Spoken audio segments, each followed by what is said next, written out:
right, RJ, here we are. Midweek drop, I don't know, number 3, 4, whatever. We still don't know what this is, but here we are anyway. Yes. Good to see you, man. Bring it. Bring Feel it. the heat. And I'm going to be honest. I know we're saving it for later, but I'm excited to see what's next out of this collection of yours. Last week we started. It was Polly, the New York City squirrel, and the cards. So anyway, I'm excited about that. Like a car driving down the road, you just murdered that. So yeah, Polly Walnuts. You did not do it justice there, but it doesn't matter. It doesn't matter. I'm excited to see what you've got this week. And honestly, because you came out of the gate swinging, that was a pretty unique card, pretty cool. But anyway, we got some stuff to talk about in the hobby. First, we got some new products being released. I want to get your take and your thoughts on some of it.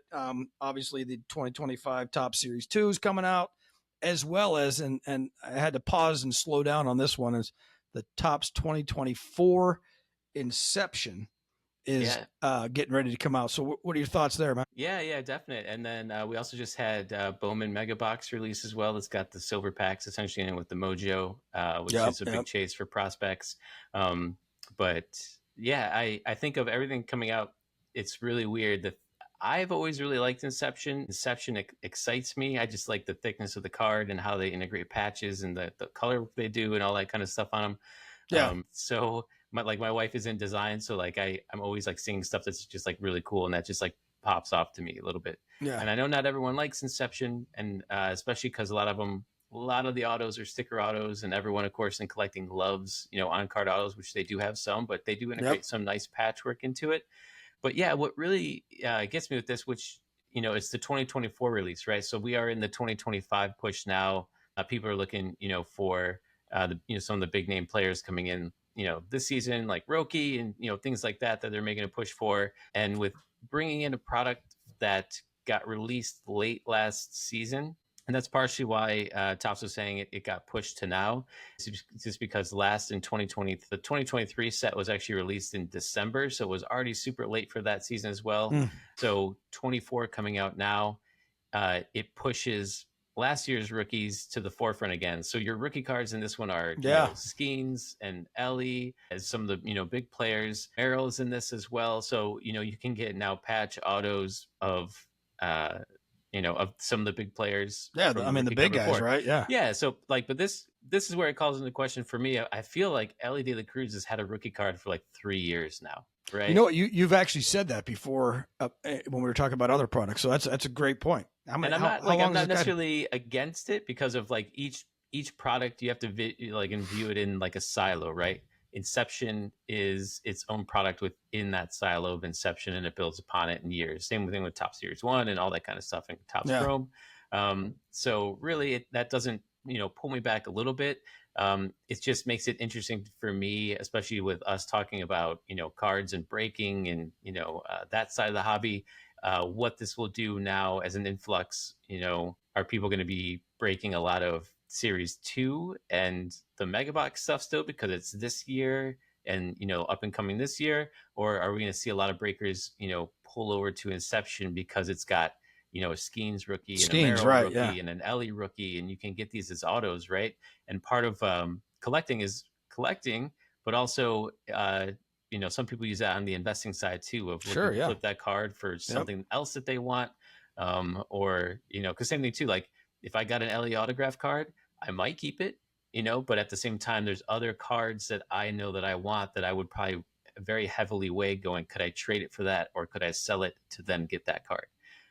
So that's something that I definitely want to keep an eye on as we go. And I understand products get released and things happen, but I just still want to let you know, Topps, that I'm very, very upset that you took away my Topps Stadium Club Chrome cards, and they're only inserts within Topps Stadium Club. So if you bring anything back ever at all, or if you decide to get rid of Topps Stadium Club and just make it a Chrome, just go ahead and do that, because those photographs are fantastic, and that was the the only product I look forward to every year. Yep. And you've been talking about that since you kind of brought me back into the hobby years ago. You love. I will die on that hill. You love that product, and you're absolutely right. The photography is amazing. So Topps. One of the best cards ever is the Bo Bichette Stadium Club Chrome with it's the Space Needle in the the back. Space Needle, yeah. It is one of the most visually amazing cards that you can kind of take a look at. Yeah, very cool, very cool.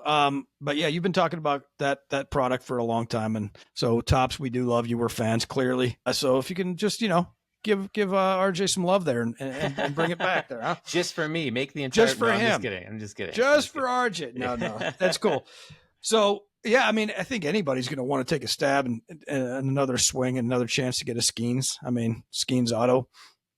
I mean, the guy's pretty incredible pitcher. He's got some nasty junk, and he's not winning a lot, but the Pirates are young. Right player, wrong team, unfortunately. Right player, yeah, wrong team. And, you see all these different accounts that are always, with these fake news about who's trading for him as the trade deadline was just traded to the Yankees the other day for about 7 of their top guys. I'm like, okay. But then all of a sudden, like, no joke, hours later, Devers gets moved to San Francisco. And I'm like, it's got to be a fake story. And I'm like, okay, it's not a fake story. So here we are. The guys that are doing that fake stuff, they get me off guard. I'm like, wait a minute, what? Why would they trade Rutschman? And so it always stops me in my tracks. And then I immediately have to go over to another a news platform like ESPN or something, and I have to check and say, wait, did that actually happen? So yeah, good stuff out there. On the old on the grams and the TikToks with that type of stuff. But so what else we have to chat about? We've got we just released this past Monday the episode with Dad's Cards. If you haven't listened to it, check it out. Good guy. He's trading in the primarily in the F1 space and racing space. He's got some old he sells the vintage. I can't believe I'm saying vintage for 1991 cards. I've purchased them from him. If you know, I've been watching F1 my entire life. Gotta use that term loosely, and we'll talk about that here in a second. We're about to talk about that. That's my pivot there is, so listen to Dad's Cards, give him a follow. Really good guy. I think you'll enjoy that.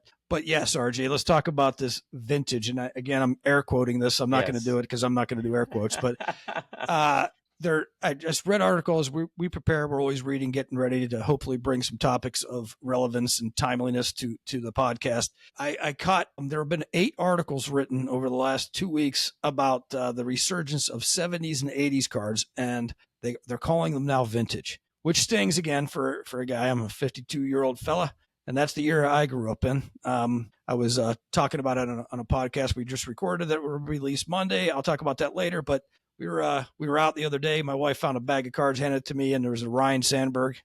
It evoked emotion from my childhood because that's Ryan Sandberg. But these are vintage cards now. Well, even in the top series, 1, 2, and stuff like that, right? Like the 35th anniversary card right now is coming from the 90s, right? Oh, you had to do that too, huh? Jeez. So, but to touch on it, I agree, right? Like to me, vintage is, when I think vintage, I just think old as dirt, right? Yeah. But at the same time, like, there's at some point they're going to have to either move the cap on it, or they're going to have to recategorize what it is, right? Because it's almost like I look at it like comic books, right? There's like the golden era and the silver era and the bronze era. So like there's like vintage, like really there's vintage and modern, right? So at some point they're going to have to create this like secondary, vintage market, right? Especially within the next 20 years as these things really cycle into stuff that, we're at this point, we're like, it's junk wax. It's all, there's so much of it. People are donating and throwing away and doing all these things with these cards, where in the end, there's still going to be a lot out there. But if you're sitting on the right person, which there's going to be, guys from that era, 5 to 10 guys that will maintain the name and the test of time for the next 40, 50 years as, unfortunately we cycle out, you're right. The 5 to 10 guys, for me, the interesting and the fun thing, I think, as you chat about this is, I could ask you who's the first person from that era that comes to your mind. It's going to be completely different from mine for life experiences. And I think that's part of the fun of this podcast, because the first name for me comes up is Tony Gwynn. That's my guy. Grew up with him. Watching him, not with him, watching him play.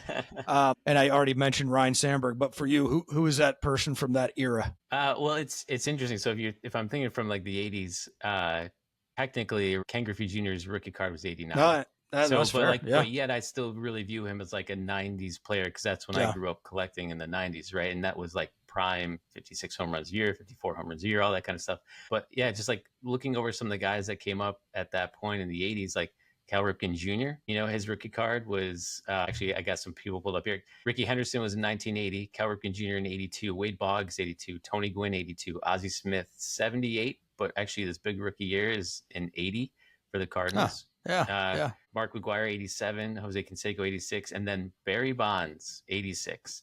So like, even though things have happened in history, like, we have hitters today that are in comparison to essentially what Bonds was in that moment and era time back then. And I actually have to give a shout out to Barry Bonds because he did go to ASU, my alma mater. So huzzah, Barry Bonds, I guess. There you go. Bit.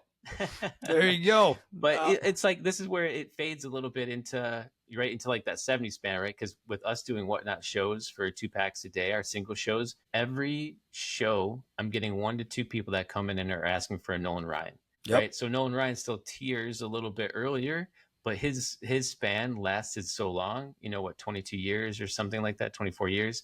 And he was such a staple of a player. The turn on that is going to be crazy, right? And then you got to touch on things that have happened, right? With the commissioner essentially reinstating shoeless Joe Jackson and Pete Rose, and so Pete, now there's potential of them to reach the Hall of Fame. Don't know if it'll happen, but what does that do now for Pete Rose cards, right? A Pete Rose rookie card, is that something that could never be achievable by him when he was alive? There's potential there for it to now happen. So yeah, there's always something moving and shaking out in the card world, and it's always something fun to kind of ponder and say, absolutely. What's it going to be, right? Yeah. So I'm going to pin you down, RG. Does Pete belong in the Hall? Come on. Yeah. Yep. All right. Good. We agree. Yep. All right. That controversy has been put to bed. Charlie Hustle, man. Yeah. Yep. He was the dude. He was the dude. All right, man. So it's come to that moment. The floor is yours. Bring it. I'm excited. I need some, at some point during this, I'm going to have bells and noise and something. So I'm just going to do my hands like this until you show me the card. Now for what's in RJ's PC. Right?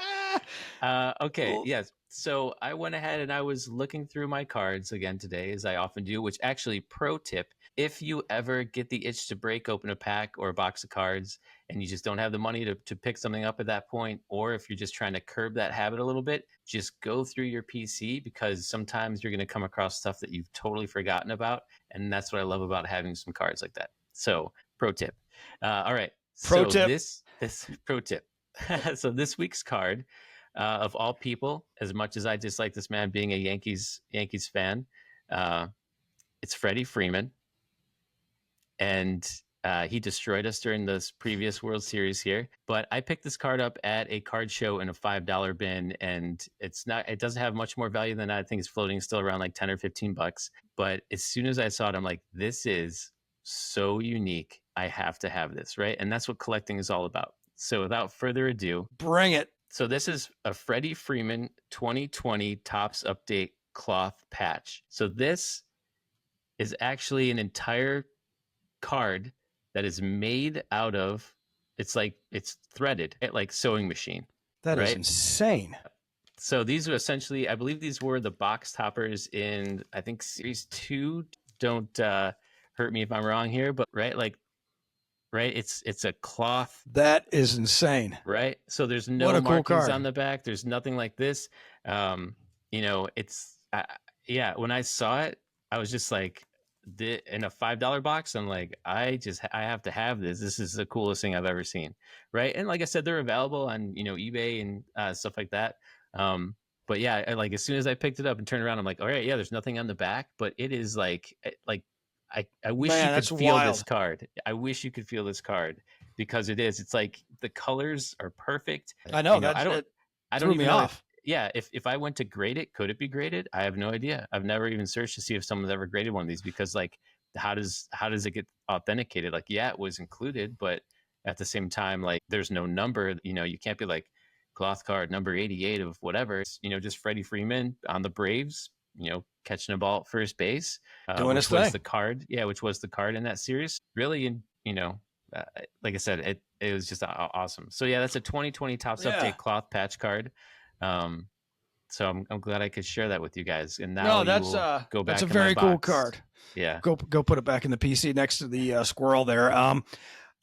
And also, let's hold on a second because I know he crushed you, but Freddie Freeman, it's for me. I'm not a Dodgers fan. I probably say that too often, but I'm going to say it again.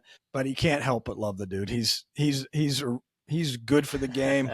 He's a good guy. I mean, a good human being outside the game. So yeah, no, like yeah. He also can hit the heck out of a ball. Didn't he hit a grand slam in the World Series? I'm sorry. It was. At least Freddie Freeman beat you. I mean, my World Series, Corey Seager, jacked one in the bottom of the ninth to change the entire World Series for the Diamondbacks. I mean, actually, come on. Funny story on that. Actually, me and Matt and our wives, we actually went down to the stadium on Game 5 there.